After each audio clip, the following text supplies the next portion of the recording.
Hello guys, today I want to show you BMW m57 engine fuel line preheating valve. So basically it's thermostat. When your fuel is getting hot, it's opening the different outcome to fuel cooler radiator. So this big, I remember it's going from a high pressure pump, and this going to back to fuel pump electric, and this upper, if fuel is hot, and there's big metallic thing that opens, and the fuel start flow in this direction, if I'm not wrong, or opposite, or this direction.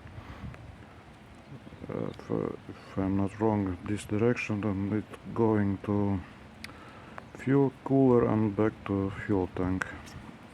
So it's inside, it looks like this. There's bimetallic thing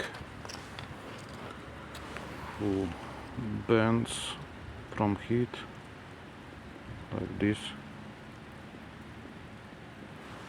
and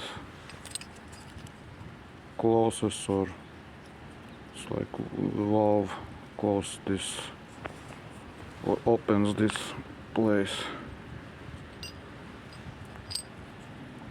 So like this, it's close, and if we will heat, it will pop a little bit up and opens, and there can be flow fuel. So like this, but I throw it away because I don't live in Antarctica. I need more power and save fuel system, because hot fuel not good for high pressure pump and injectors. Cool fuel is better. It cools down your high pressure pump, it wears out slower. Also fuel injectors feel better, and you get a little bit more power, because you can inject a little bit more cool fuel. But if your fuel is hot, you inject less, so less power. So something like this. I think maybe it was interesting for you. If yes, leave like, share, comment video. Goodbye, thanks for watching.